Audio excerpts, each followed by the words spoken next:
The views and opinions expressed on the Nova Society are those of the panelists and guests and do not necessarily reflect the views or opinions of the Phoenix Research Institute or any institution which any panel member is associated. Reproduction or dissemination other than for the purpose of education or information without the express written permission of the Phoenix Research Institute or Nova Society Media is strictly prohibited. I'd like to welcome everyone back to the Nova Society.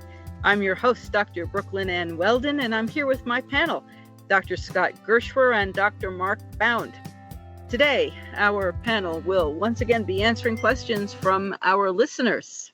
Welcome everyone. Jennifer from Cleveland, Ohio asks, the already debunked story of Haitian immigrants feeding on pets in Springfield, Ohio, is causing serious issues for that community. What assistance should the federal government be giving the community of Springfield since these immigrants were placed there by the feds? Question 2, what does the panel believe should be the consequences to those who are spreading these conspiracy theories when saying these things is causing bomb threats, school closings, and potential violence to the Haitians in Springfield who are legally in the country? And 3, should the Republican Party be doing more to condemn the spread of these conspiracy theories? So thank you to Jennifer from Cleveland, Ohio. Mark, shall we start with you? Cleveland, here we go. What should the Republicans be doing more? Yes. That's an easy one. Yes, they should. They should be doing a lot more. Should they be responsible?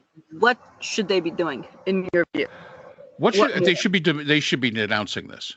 And I know that's goes against their presidential and vice presidential nominee, but I mean, there's a point in time where you've got to be responsible. You've got to be responsible. I see there have been calls for J.D. Vance to resign. And I'm not sure if they're asking him to resign as the vice presidential candidate or his Senate seat. It was a little vague as to what it was talking about. But I believe Senate seat. I believe it was too. Yeah. I mean, because let's remember, this is his home state. These are his constituents that he has, brought Armageddon down on something that is absolutely fake. He's actually the one that started this. Trump brought it up during debate, and people seem to think, well, it started there. No, it didn't. J.D. Vance started all this. And even the person that put out the tweet or the Facebook post or whatever has said that it's not true. They should be full-throated saying, listen, this is not true. This is a conspiracy theory. It's all a lie. Leave these poor people alone. That's where it should start. As to should people be responsible when they are shutting down, and they're shutting down schools. 2 of the hospitals had bomb threats. The hospitals were on lockdown. It's a town in chaos, and it's a town in chaos because to the front runners, the people running for president and vice president on the Republican ticket created this. They made this. They made this an issue that wasn't an issue in the first place. And I think people should really think about this for a minute.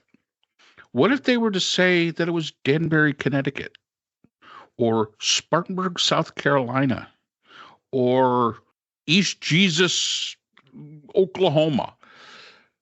I mean, really, you could say it about any one of these communities, peaceful communities, minding their own doggone business, and then the next thing you know, it takes on a life of its own. So this is a cautionary tale that these people, because they are the leaders of what can only be described as a cult, can say something so off the wall to the point that it disrupts.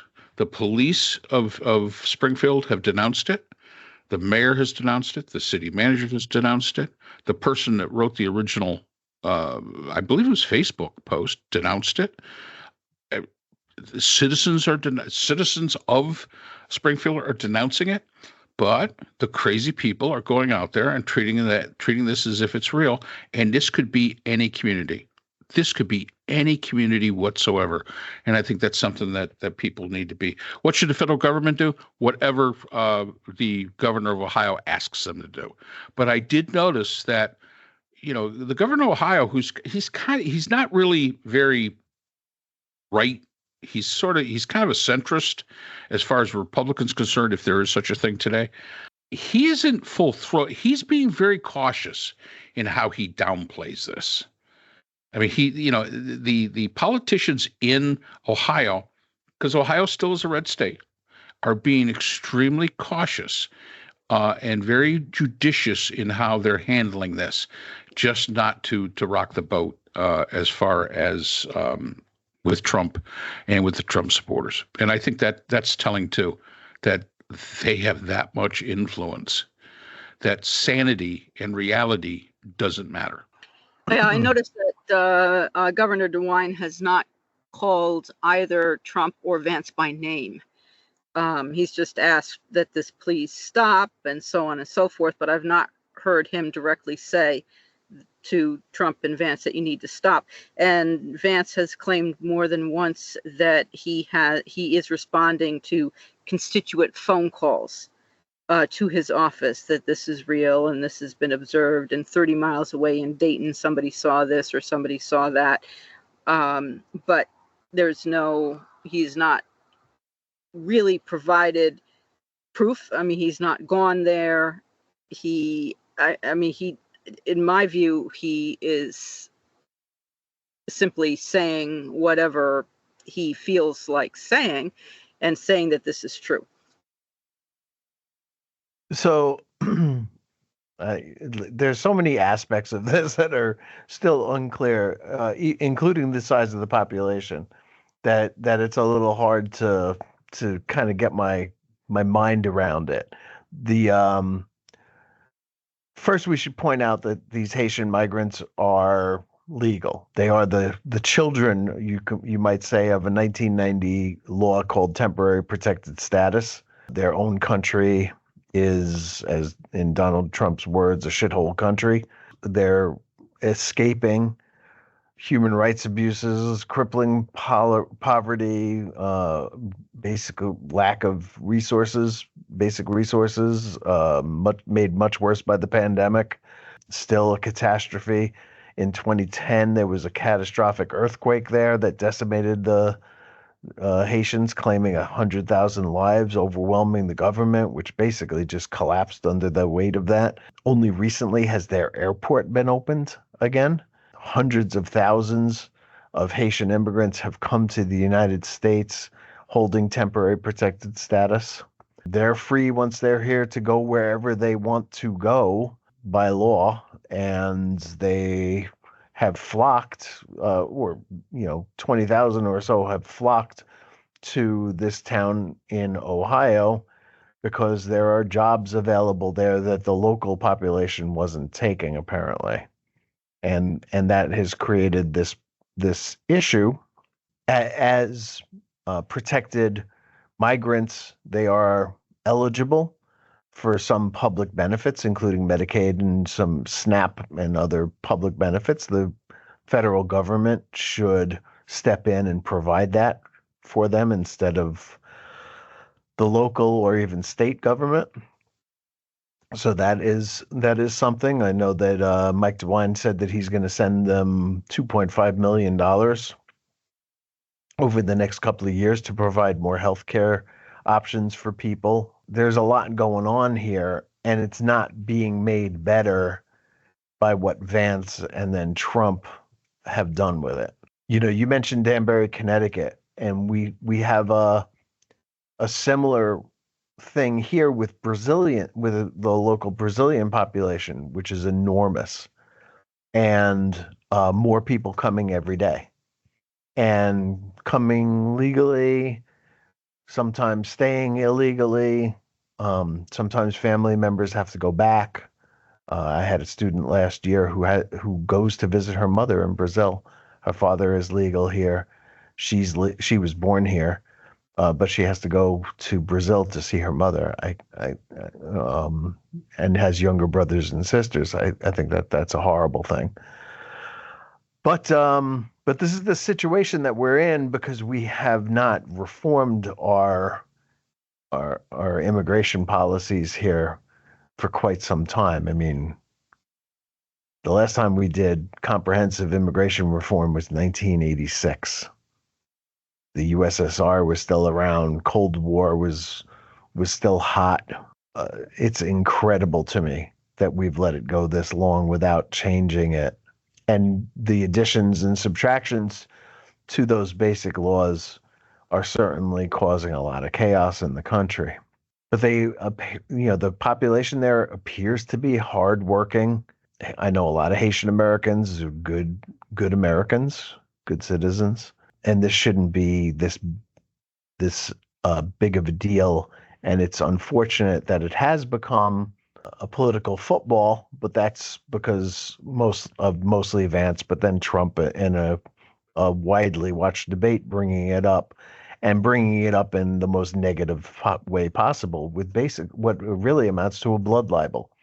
The idea that they're stealing people's cats and dogs and eating them, which is baseless and quite insane, and being repeated by a person who refuses to take intelligence briefings because they're not interesting enough and prefers to get his information from the wackiest news sources available. I mean, if you can call them news at all, sources available. And yeah, I mean, once again, they've caused a shit show. Welcome back to Trump world. We used to wake up for 4 years every morning wondering what he was going to say or do today to make the country a much worse place than it had been before. And I don't understand why anybody would possibly want him back. I don't get it. I understand that there's a cult, but even people who are not in the cult seem to have some kind of amnesia or something like that about what it was like when he was actually in charge, and the mess that he made of everything, the weakness that we suffered, the chaos that he caused, and then finally a legacy of death and debt that we've never seen before. It's all one piece.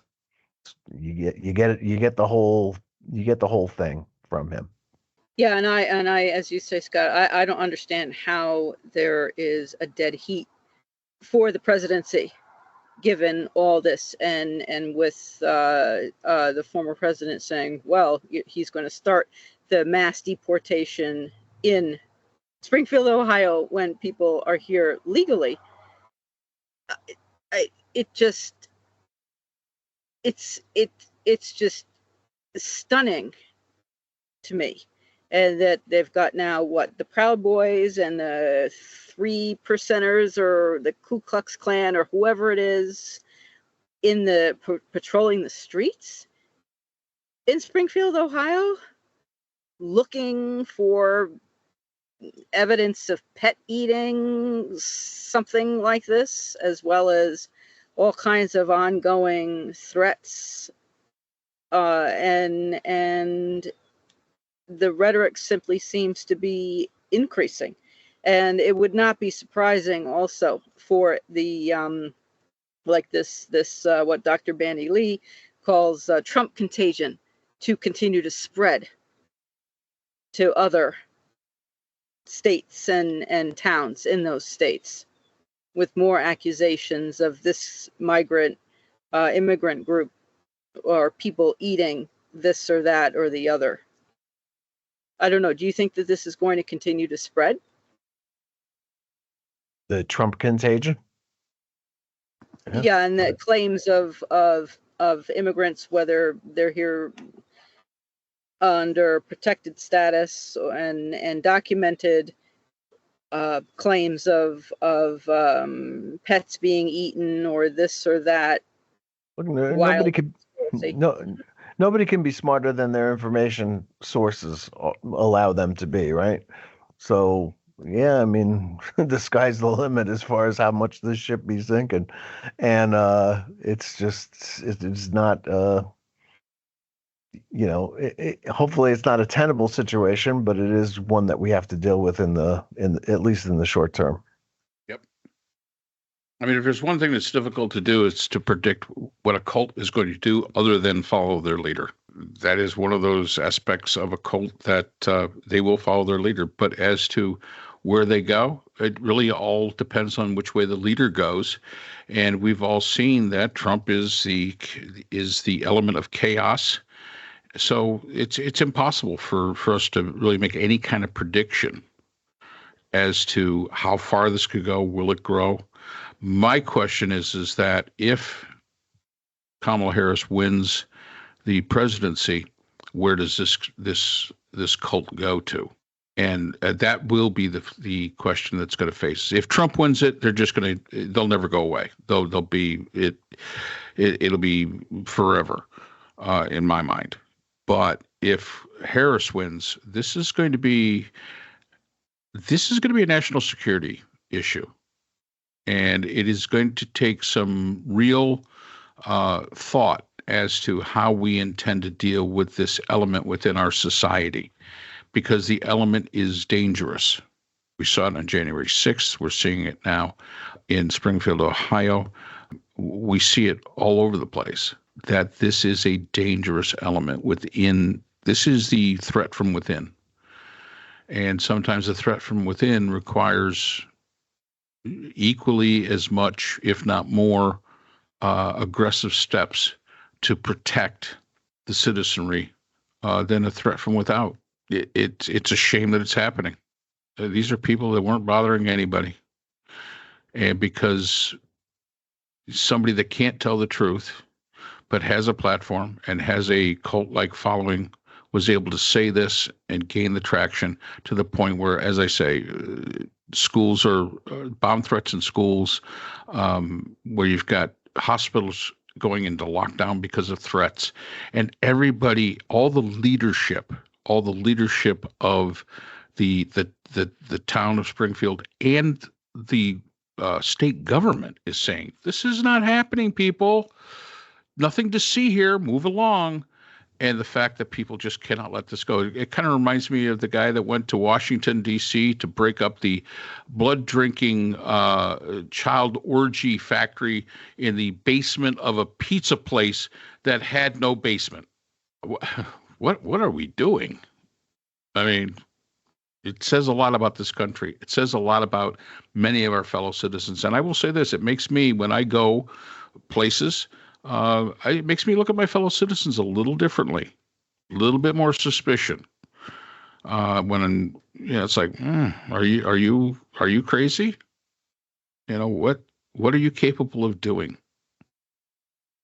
And you don't know. So thank you to our listeners, and thank you both, and we will see you again on the Nova Society. So that's all the time we have for today's episode. The Nova Society is a production of the Phoenix Research Institute. We'd like to thank our sponsors for this episode. BH Conflict Resolution Services, a full-service dispute resolution firm offering expert and cost-effective mediation services to couples, groups, and businesses. BHCRS can be reached at www.bhcrs.com. We'd also like to thank our podcast partners, Buzzsprout, who hosts the Nova Society, Audacity, our editing partners, and Podkite, who does all of our analytics. iHeartRadio, where people get their music and podcasts, Apple iTunes, the largest source for music and podcasts on the internet, Spotify, the most popular source for the Nova Society.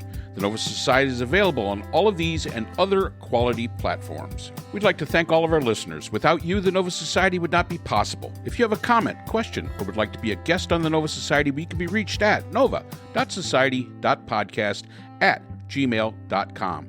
Always remember, the power of society is knowledge. So for Dr. Scott Gershwer, Dr. Priscilla Hobbs, Dr. Brooklyn Ann Weldon, and all of us here at the Nova Society, I'm Dr. Mark Bound. Be well, and we hope to see you again next time.